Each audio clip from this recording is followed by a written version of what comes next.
Good morning students. आज हम पढ़ेंगे शब्द विचार। बच्चों, हम ये पाठ पिछली कक्षा में पढ़ चुके हैं।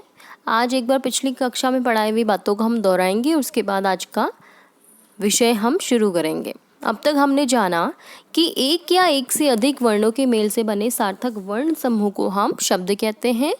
शब्दों का वर्गीकरण 4 आधार पर किया गया है: उत्पत्ति के आधार पर, रचना के आधार पर, अर्थ के आधार पर और प्रयोग के आधार पर। अभी तक हम उत्पत्ति के आधार पर, रचना के आधार पर, अर्थ के आधार पर पढ़ चुके हैं।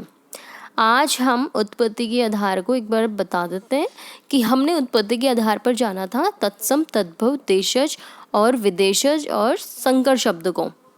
और रचना के आधार पर हमने जाना था रूढ़ शब्द, यौगिक शब्द और योग रूढ़ शब्द। अर्थ के आधार पर हमने जाना था सार्थक शब्द और निरर्थक शब्द। आज हम पढ़ेंगे प्रयोग के आधार पर शब्दों का वर्गीकरण। तो बच्चों, प्रयोग के आधार पर शब्दों का वर्गीकरण 2 भागों में किया गया है: विकारी शब्द और अविकारी शब्द। ठीक है बच्चों। तो बच्चों, विकारी शब्द बिल्कुल ध्यान से सुनिए। विकार का मतलब है बदलाव लाना या परिवर्तन लाना।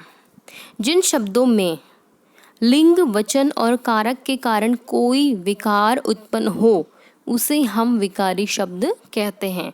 यानी कि इन शब्दों के कारण आपका जो वाक्य है उसमें बदलाव आता है, उसमें परिवर्तन आता है, इसलिए ये विकारी शब्द कहलाते हैं। विकारी शब्द के 4 प्रकार हैं: संज्ञा, सर्वनाम, विशेषण और क्रिया। संज्ञा, सर्वनाम, विशेषण और क्रिया। तो देखिए, मैं आपको एक उदाहरण बता रही हूँ। लड़का पतंग उड़ाता है। लड़का, अब आपका लड़का क्या है? संज्ञा है। और अगर मैंने संज्ञा का रूप बदल के मैंने उसको बहुवचन बना दिया तो आपका लड़का की जगह क्या होगा? लड़के। और आपका पतंग की जगह पतंगे, क्योंकि लड़के हैं बहुत सारे तो वो एक पतंग थोड़ी उड़ाएंगे। तो यहाँ पे आपका पतंग का पतंगे बनेगा, उड़ता का उड़ाते बनेगा और है रहेगा। है आपका प्लूरल फॉर्म में बन जाएगा बिंदु के साथ। क्योंकि आपका यहाँ पे लड़का था तो मैंने आपको बताया कि हम संज्ञा शब्द को बदल रहे हैं। यानी अगर आपका एक वचन था तो हम उसको बहुवचन बना के लड़के कर रहे हैं। तो इस वजह से आपका जो पूरा वाक्य है वो बदल जाता है। पहला आपका वाक्य था लड़का पतंग उड़ाता है, फिर आपका वाक्य बन गया लड़के पतंगे उड़ाते हैं। तो पूरा वाक्य आपका बदल गया।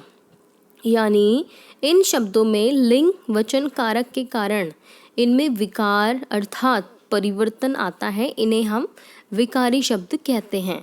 और उदाहरण देखिए, लड़का चित्र बनाता है। अगर लड़का की जगह मैं लड़की कर दूं, यानी उसका लिंग परिवर्तन कर दूं, तो आपका लड़की चित्र बनाती है। यहाँ पे बनाता से बनाती हो जाता है वाक्य में, क्योंकि क्रिया भी चेंज होगी दोनों की। पहले वाले में आपका पुरुष था, अब उसमें आपका स्त्रीलिंग है, इसलिए आपका बनाता से बनाती बदल जाएगा। यानी अगर आपकी कोई भी वाक्य में लिंग, वचन के कारण आपका विकार या परिवर्तन आए तो वो आपका विकारी शब्द कहलाता है। ठीक है। दूसरा भेद है आपका अविकारी शब्द। जिन शब्दों में लिंग, वचन, कारक के कारण कोई बदलाव नहीं आता उसे हम कहते हैं अविकारी शब्द। यानी जो आपका वाक्य है वो वैसा का वैसा ही रहता है, चाहे उसमें लिंग बदले, चाहे वचन बदले, चाहे कारक बदले। हम उदाहरण के लिए आपका आता है मजदूर शाम को यहाँ रहता है। यहाँ शब्द किंतु, नित्य और है, अरे आदि, ये सारे शब्द आपके क्या है? अविकारी शब्द, क्योंकि इनमें कोई परिवर्तन नहीं आता लिंग, वचन, कारक के कारण। अब उदाहरण में आपको बता रही थी मजदूर शाम को यहाँ रहता है। अगर मैंने मजदूर की जगह यहाँ पे मजदूरनी कर दिया, यानी पहले पुरुष था मजदूर, अब यहाँ पे मैंने महिला कर दी मजदूरनी, स्त्रीलिंग, तो आपका वाक्य वैसा ही रहेगा। मजदूरनी शाम को यहाँ रहती है। यहाँ शब्द में कोई बदलाव आया नहीं आया। यानी यहाँ शब्द आपका अविकारी था, पर उसमें लिंग अगर मैंने बदल दिया तो भी यहाँ शब्द यहाँ ही रहेगा। दोनों वाक्यों में यहाँ के अंदर कोई बदलाव नहीं आया। ठीक है, तो उसे कहते हैं हम अविकारी शब्द।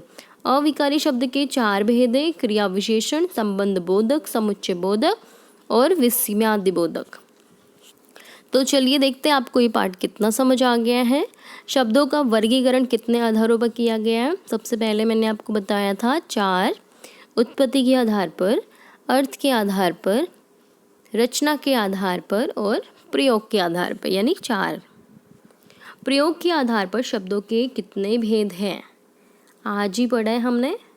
प्रयोग के आधार पे आपके कितने भेद हैं, 2।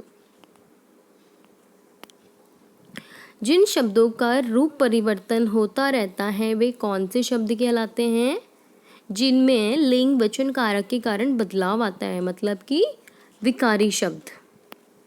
ठीक है। अविकारी शब्दों के कितने भेद हैं, अविकारी शब्दों के 4 भेद हैं।